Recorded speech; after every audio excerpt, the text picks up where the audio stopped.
കാണൂ പരസ്യരഹിതമായ ഏറ്റവും പുതിയ എപ്പിസോഡുകൾ.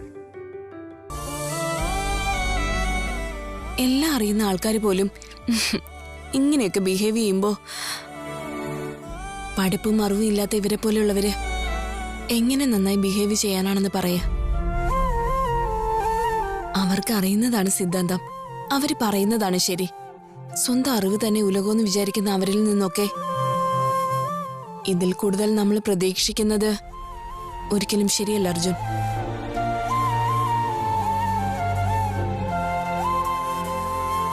നമ്മുടെ സംസാരം കാരണം മറ്റുള്ളവരുടെ മനസ്സിന് എത്രമാത്രം വേദനിക്കുന്നു ചിന്തിക്കാതെ സംസാരിക്കുന്ന ആൾക്കാരോട് നമ്മൾ കുറച്ച് അകലം പാലിച്ചാൽ നന്നായിരിക്കും അർജുൻ.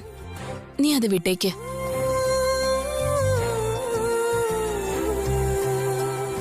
ശരിയാ ഭവാനി, ഞാൻ നിന്റെ അത്ര ചിന്തിച്ചില്ല. നീ പറഞ്ഞത് വളരെ കറക്റ്റാ. പക്ഷേ നിന്നെക്കുറിച്ച് ആരെങ്കിലും തെറ്റായിട്ട് സംസാരിച്ചാലോ നിന്നെ അപമാനിച്ചാലോ അത് കണ്ടേക്കാൻ എന്നെ കൊണ്ടാവില്ല.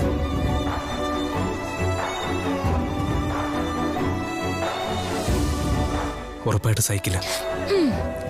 നിന്നോട് എത്ര പറഞ്ഞാലും നിനക്ക് മനസ്സിലാവില്ല അല്ലേ? ഇപ്പൊ നമ്മൾ ചിന്തിക്കേണ്ടത് ആരോ എന്തോ പറഞ്ഞതിനെ കുറിച്ച് ഒരിക്കലും ആകരുത്. നമ്മൾ ഫേസ് ചെയ്യുന്ന പ്രോബ്ലത്തെ കുറിച്ചായിരിക്കണം. നമുക്ക് എല്ലാ രീതിയിലും സഹായകമായിരുന്ന നാഗമാതാവ് തന്നെ നമുക്ക് എതിരായിരിക്കുന്ന ഈ സാഹചര്യത്തിൽ അതെങ്ങനെയെങ്കിലും തീർക്കാനാണ് നമ്മൾ ശ്രമിക്കേണ്ടത് അർജുൻ, അല്ലാതെ മറ്റൊന്നും ചിന്തിക്കണ്ട. അമ്മയെ രക്ഷിക്കാൻ വേണ്ടി മാത്രമോ ക്ഷേത്രത്തിൽ നിന്ന് ആ നാഗമാണിക്ക് ഞാൻ എടുത്തു?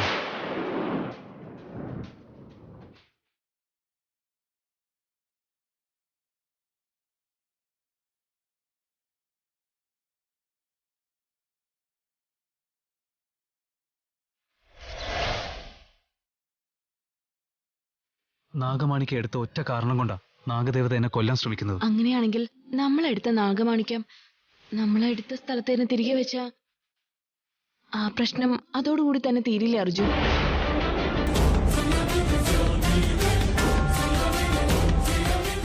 എത്ര ആലോചിച്ചിട്ടും എനിക്കൊരു പിടിയും കിട്ടുന്നില്ല ഭവാനി.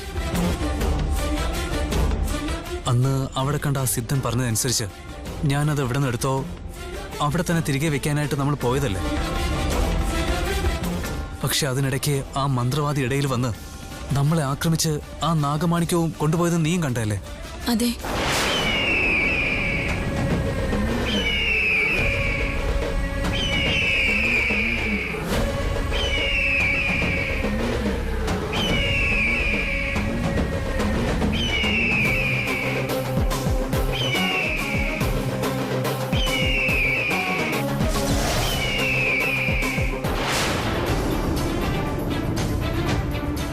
ആ മന്ത്രവാദിനിയിൽ നിന്നും ആ മാണിക്യം കൊണ്ടുവരണമെങ്കിൽ ആ മന്ത്രവാദിനിയായിട്ട് ഫൈറ്റ് ചെയ്യേണ്ടി വരും.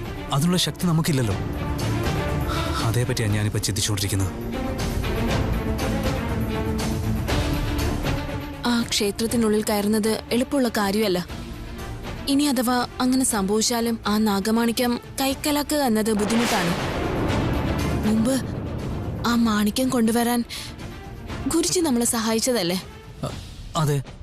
ദൈവസന്നിധിയിലുള്ള ആ മാണിക്യത്തെ എടുത്തുകൊണ്ടുവരുന്നതിന് വേണ്ടി ആ ഗുരുജി നമ്മളെ സഹായിച്ചതുകൊണ്ട് ഇപ്പൊ ആ മന്ത്രവാദിനിയിൽ നിന്നും ആ മാണിക്യം എടുക്കാൻ വേണ്ടി ഗുരുജി ഉറപ്പായും നമ്മളെ സഹായിക്കുക തന്നെ ചെയ്യും.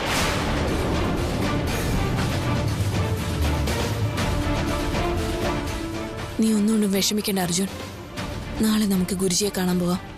നിന്നെ നാഗമാതാവിൽ നിന്ന് രക്ഷപ്പെടുത്താൻ ഗുരുജി എന്തെങ്കിലും സഹായം ചെയ്യാതിരിക്കില്ല. ശരി. നമ്മുടെ പ്രശ്നങ്ങളെല്ലാം സോൾവ് ആവാം അർജുൻ. നീ ഒന്നുകൊണ്ട് വിഷമിക്കേണ്ട ആവശ്യമില്ല. നീ ഇങ്ങനെ വിഷമിച്ചിരുന്നാൽ എനിക്കത് സഹിക്കാൻ പറ്റില്ല. പ്ലീസ്.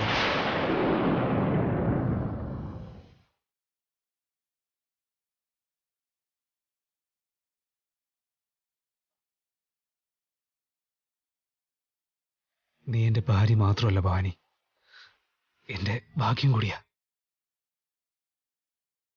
ഭാഗ്യം എപ്പോഴും ഒപ്പം ഉണ്ടാവില്ല അർജുൻ. പക്ഷെ ഞാൻ എപ്പോഴും നിന്റെ കൂടെ തന്നെ ഉണ്ടാവും. ഞാൻ നിന്റെ ശ്വാസമാണ്.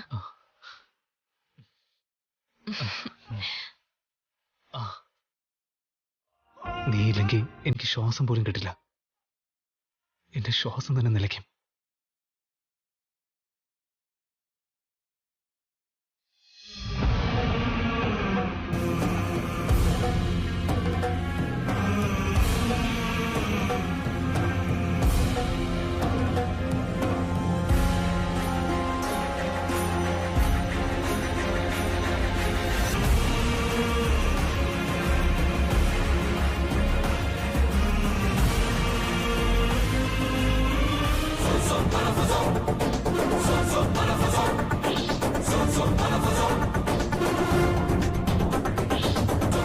ഉറപ്പായും കൊന്നിരിക്കും.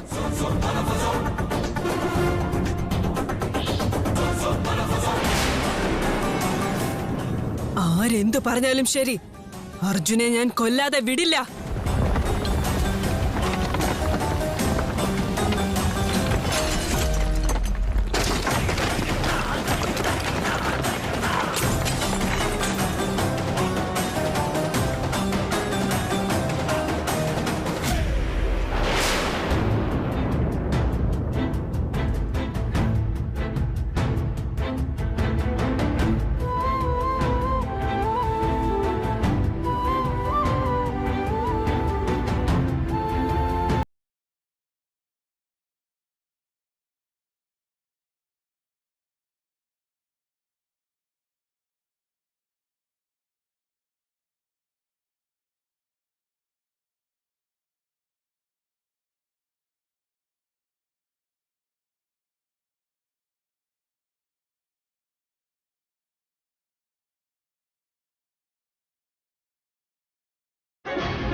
ഏട്ടാ,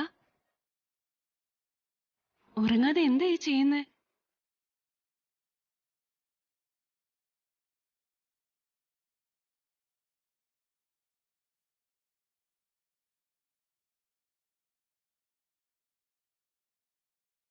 എന്താ ഇങ്ങനെ ടെൻഷൻ അടിച്ച് നിൽക്കുന്ന? എന്തു പറ്റി? അടുത്ത നിമിഷം എന്ത് സംഭവിക്കും, എന്റെ അനുചിത്തിയുടെ ജീവിതം എന്താവും എന്നോർത്ത് എനിക്ക് നല്ല ഭയമുണ്ട്. ഈ ഡയറിയിൽ എന്താ ഉള്ള? എന്താ ഇങ്ങനെ നോയിക്കൊണ്ടിരിക്കുന്നത്?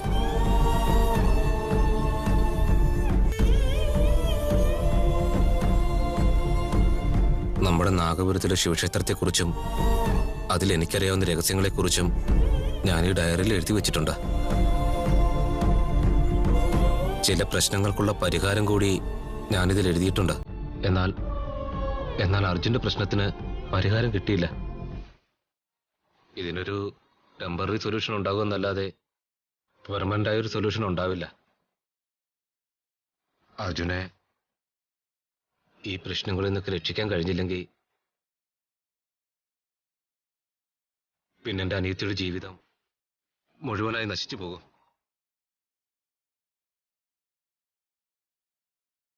കൗസല്യ, നമ്മുടെ അച്ഛൻ ജീവനോടെ ഉണ്ടായിരുന്നപ്പോ ഭവാനിക്ക് ഞാൻ ഏട്ടൻ മാത്രമായിരുന്നു. പക്ഷേ ഇപ്പൊ അച്ഛനില്ലാത്തത് കൊണ്ട് എന്റെ അനുചിത്തിയെ ഞാൻ അച്ഛന്റെ സ്ഥാനത്ത് നിന്ന് നോക്കണം. ഭവാനിക്ക് എന്തെങ്കിലും സംഭവിച്ചു കഴിഞ്ഞാൽ എനിക്കത് താങ്ങാൻ കഴിയില്ല.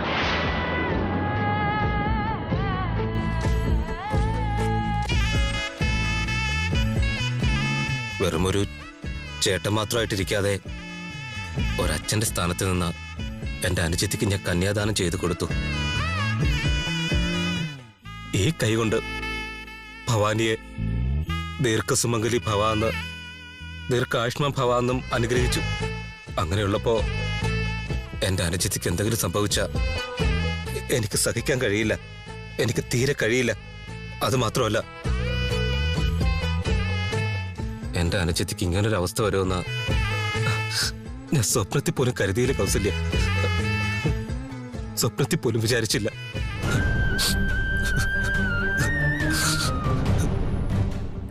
നിങ്ങളുടെ അനിയത്തിയോട് എത്രമാത്രം സ്നേഹമുണ്ടെന്ന് ഏട്ടന്റെ കണ്ണുനീര് കണ്ടാൽ തന്നെ മനസ്സിലാക്കാൻ പറ്റുന്നുണ്ട്.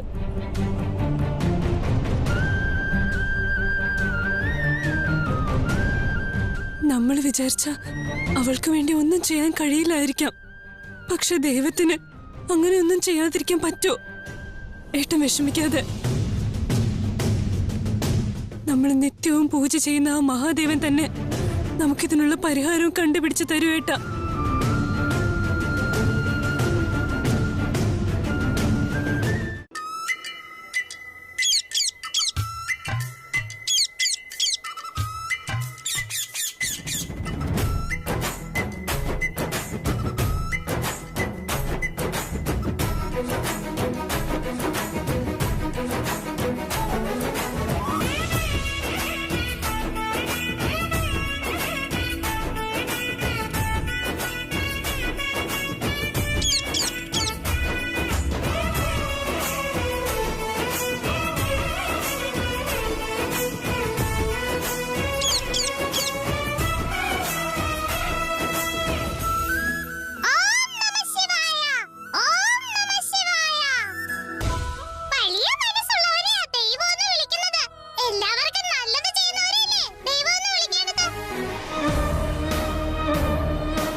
ശബ്ദം മാത്രമേ ഉള്ളൂ, ഇവിടെ എങ്ങും ആരെയും കാണുന്നില്ലല്ലോ.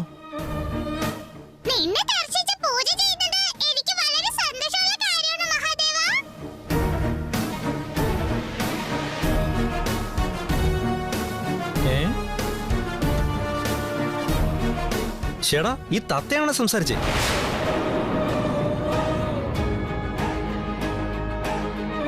ഇത്ര മനോഹരമായി സംസാരിക്കുന്ന ഒരു കിളിയെ ഞാൻ ഇതുവരെ കണ്ടിട്ടേ ഇല്ലല്ലോ.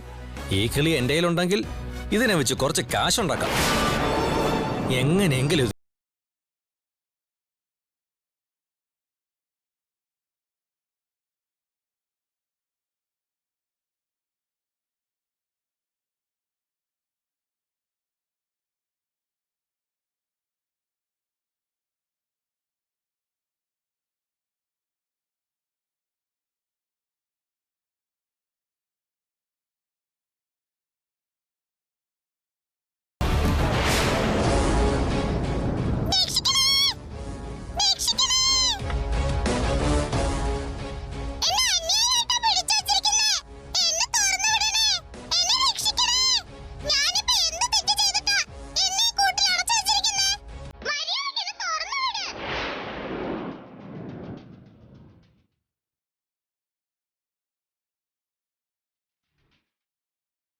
അല്ല, തത്ത നല്ലപോലെ സംസാരിക്കുന്നല്ലോ.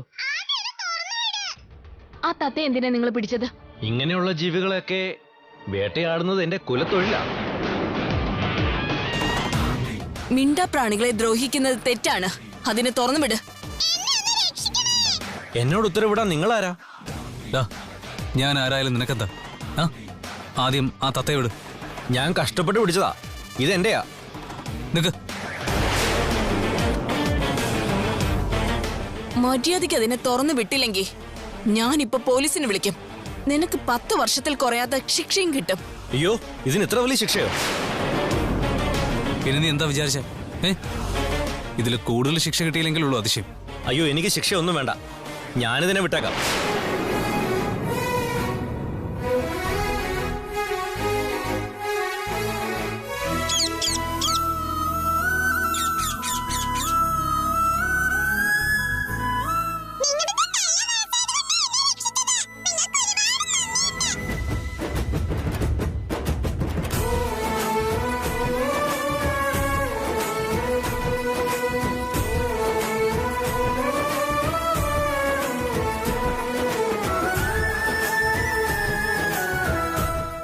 ഇത്ര മനോഹരമായി സംസാരിക്കുന്നത് കേൾക്കാൻ നല്ല രസമുണ്ട്.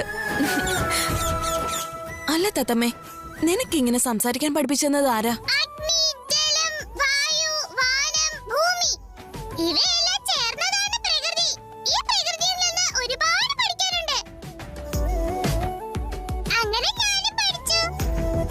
തത്തയാ നിനക്ക് പോലെ ഇത്രയും വിവരമുണ്ട്. പക്ഷെ മനുഷ്യനെന്ന് പറഞ്ഞു നടക്കുന്ന ഇവർക്കൊന്നും ഒട്ടും വിവരമില്ല.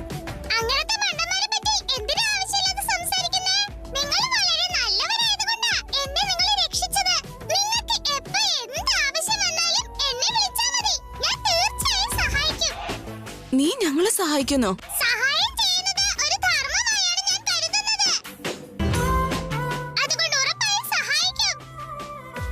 ശരി, നീ ഇപ്പൊ സഹായിക്കാന്ന് പറഞ്ഞതുകൊണ്ട് നീ ഞങ്ങൾക്കൊരു കാര്യം ചെയ്തു തരണം. എനിക്കായിട്ട് നല്ലൊരു പാട്ട് പാടി തരുവോ? നിന്റെ സംസാരം ഇത്രയും സ്വീറ്റ് ആകുമ്പോ നിന്റെ പാട്ട് കേൾക്കാൻ എത്ര രസമായിരിക്കും. പാട്.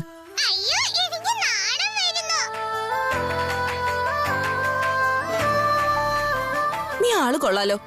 എന്ത് ചോദിച്ചാലും ഞാൻ ചെയ്യാന്ന് പറഞ്ഞിട്ട് നീ പാട്ട് പാടുന്നതാണ് ഞങ്ങൾക്ക് വേണ്ട സഹായം. പാട്.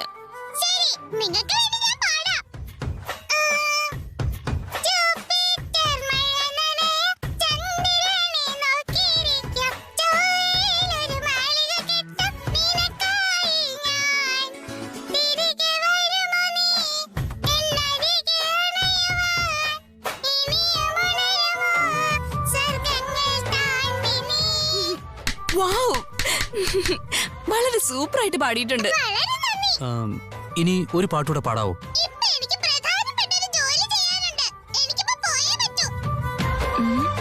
നീ പോവാൻ പോവാണോ?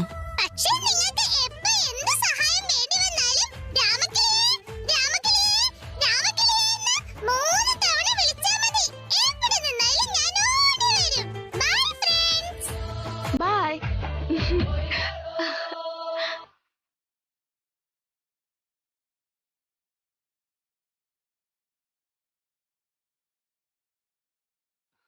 നിനക്കിപ്പോ കൂട്ടിലൊരു തത്തയെ കിട്ടിയല്ലേ? അതെ അർജുൻ.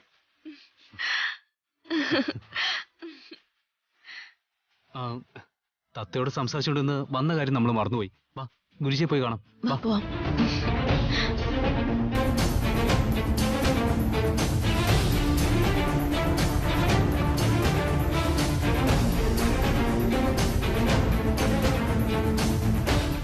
അതെ, ഇവിടെ ഗുരുജിയില്ലേ?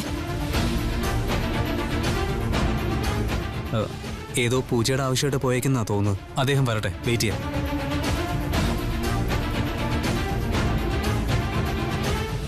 ഗുരുജി ഇവിടെ ഇല്ലല്ലോ.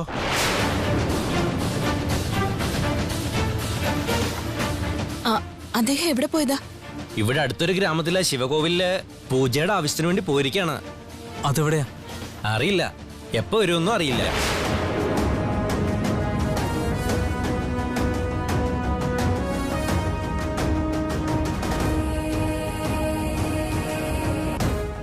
ഗുരുജി ഈ പ്രശ്നത്തിനൊരു തീർപ്പ് കൽപ്പിക്കുമെന്ന് വിചാരിച്ചു വന്നതാ. ഇനിയിപ്പോ നമ്മൾ എന്ത് ചെയ്യും അർജുൻ?